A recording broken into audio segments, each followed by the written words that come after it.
My name doesn't matter. Not really. But what happened to me, what I survived, just might save your life, or at least the life of your marriage.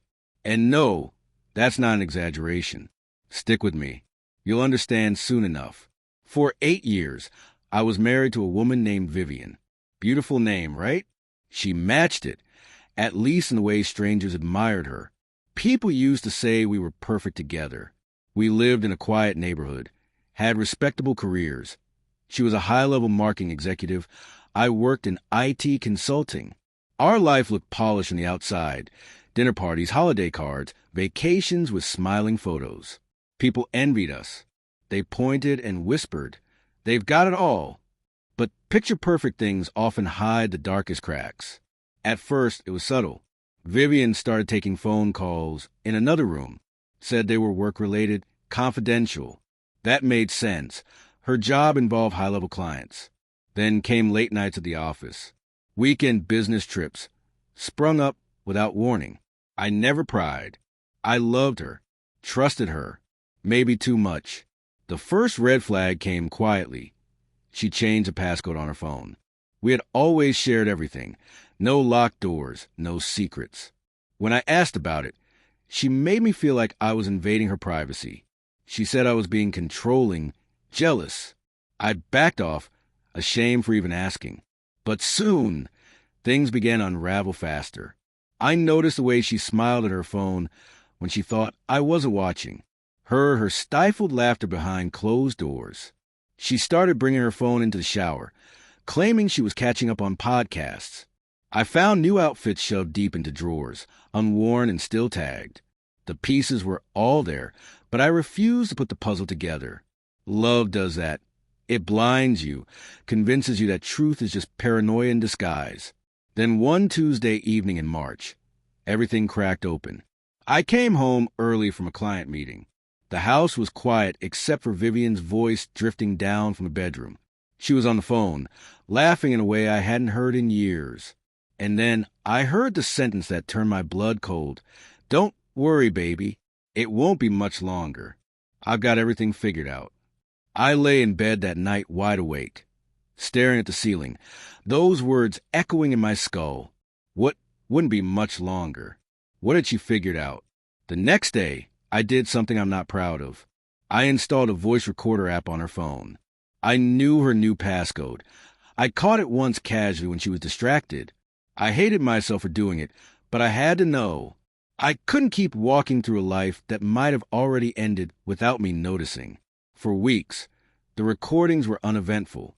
Calls with coworkers, chats with her sister, grocery lists and appointment reminders.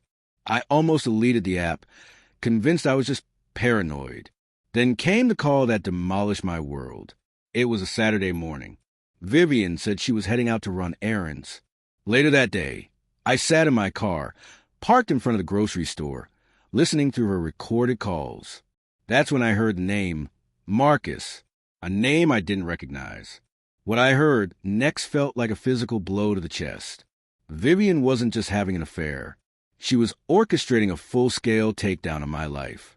She spoke openly to Marcus about her plan to fake evidence of abuse, emotional, financial, even physical.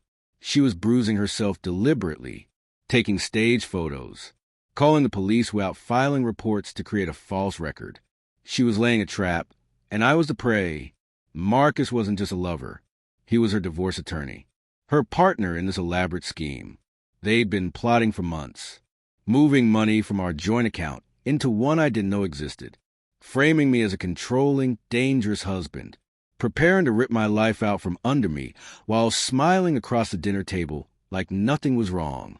The worst part? When Marcus asked her if she felt guilty about what she was doing, Vivian laughed. That sharp, cruel kind of laugh you don't forget. "He's so stupid," she said. "He'll never see it coming. By the time I'm done with him, he'll be lucky if he can afford a studio apartment." I saved everything.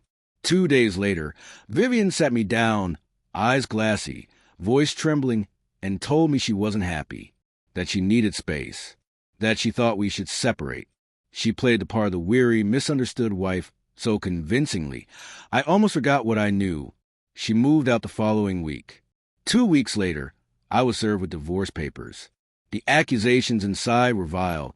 Claims of emotional abuse, financial manipulation, threats.